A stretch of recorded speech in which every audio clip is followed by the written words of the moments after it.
first time ever. Warning acts of terror. We are ready to engage with a two-state solution. Some of his most senior cabinet members. Advise us what our new economic base.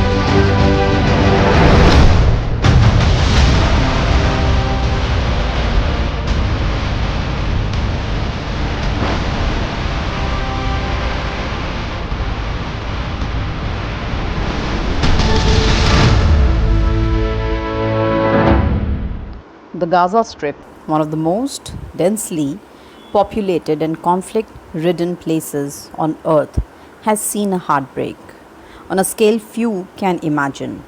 Since Hamas' October 7, 2023 attack that killed 1,200 Israelis and took 251 hostages, Gaza has endured relentless devastation.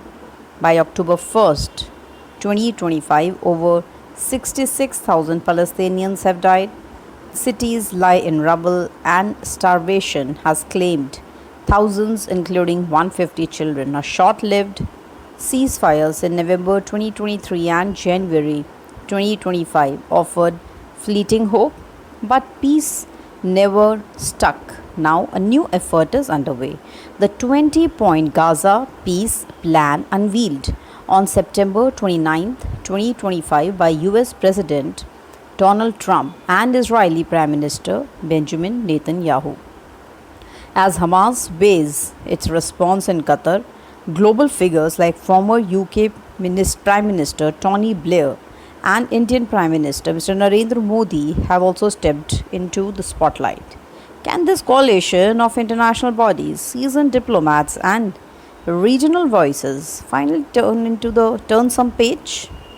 At the core, the 20-point plan aims to stop the bloodshed, free hostages and rebuild Gaza. Here's a simplified version of the key steps. First, stop all fighting. No rockets, no airstrikes, no ground battles. Second, free hostages. 48 remaining individuals released within 3 days at neutral locations like Rafah. Third, prisoner swap. Israel to release Palestinian prisoners in stages as hostages are freed. Fourth, Israel withdrawal. Troops leave Gaza over 8 to 12 weeks after hostages are freed and weapons removed. 5 to 6, Hamas disarms, rockets, tunnel and bases destroyed, with monitoring, and Gaza become weapon free, while Israel maintains a 5-year security buffer. Fifth, neutral Gaza administration. A technocratic Palestinian team, supported internationally, runs school, hospitals and basic services. Sixth, peace oversight. A board of peace led by Trump with Tony Blair and others ensure compliances. Amnesty or safe exile. Fighters who disarm are forgiven. Leaders unwilling to disarm can leave safely to Qatar or Turkey. Humanitarian aid and reconstruction. 600 plus trucks daily. $10 billion in funds and reopening of the Rafah border. And then long-term safeguards, no annexation, education programs, job creation, governance reforms, path to statehood, and monitoring by United Nations and allied forces. Now this plan is ambitious, but the devil is in the detail. How can international enforcement, leadership and diplomacy ensure Gaza doesn't relive past tragedies?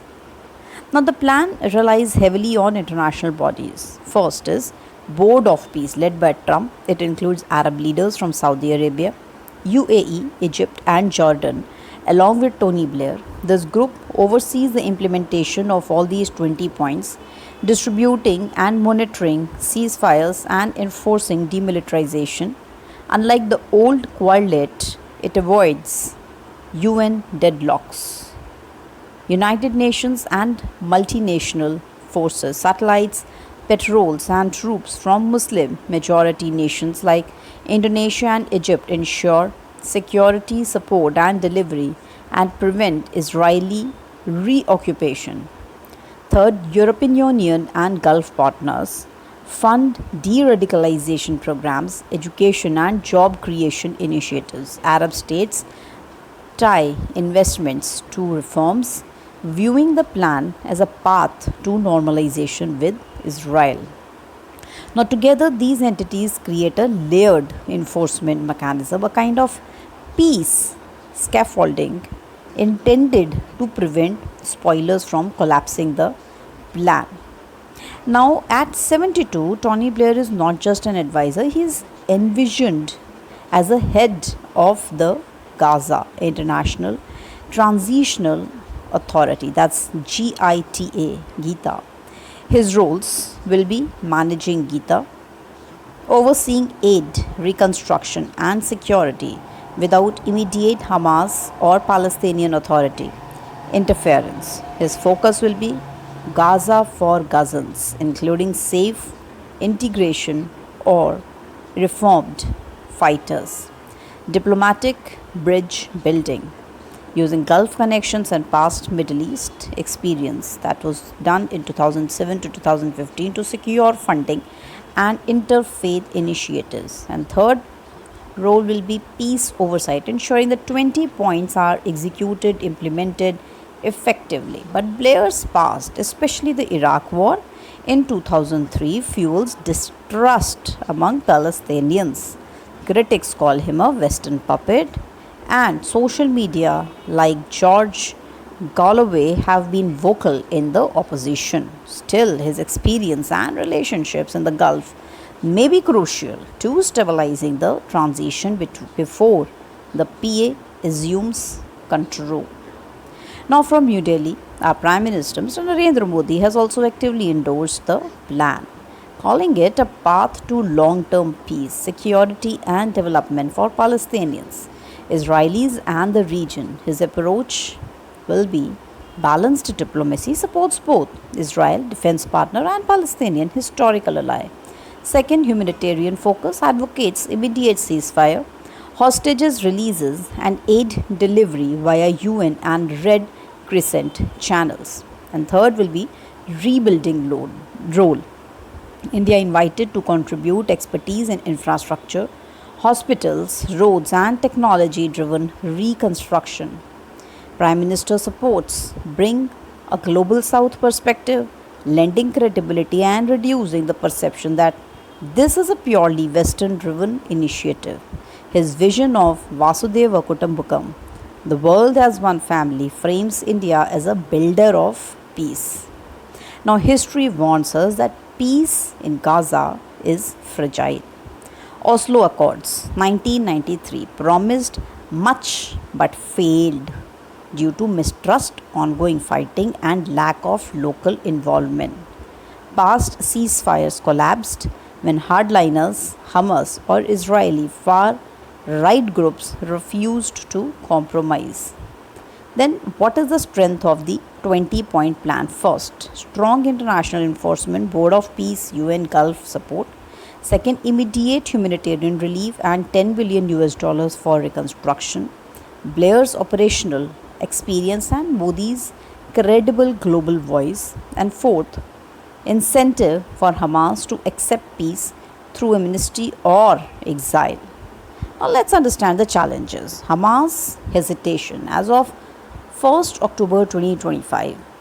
No commitment to the plan. Israel's partial military presence risks undermining trust. Blair's image and history spark skepticism among locals. Palestinian voices initially sidelined in Gita, echoing Oslo's failure. And last, Modi criticized for perceived tilt towards Israel. Now, for this plan to succeed, Hamas must agree, Israel must fully withdraw, Gazans must have a voice, and aid must reach the people fast. Otherwise, history may repeat itself and the fragile promise of peace could collapse. So, the 20-point Gaza Peace Plan, supported by international bodies, Tony Blair's leadership, and Prime Minister Modi's diplomacy, offers a unique chance to transform Gaza, but the path is perilous. History is unforgiving, and only by centering the 2.1 million people of Gaza, not just politics, can this plan hope to succeed. As the world waits for Hamas' reply, one thought remains clear. Gaza is certainly for Gazans. The dawn of peace depends on whether global influence, operational oversight, and regional diplomacy can finally outlast the shadows of the past. That's all from my side in this video. I'll see you in the next video. Jai Hind and Jai Bharat.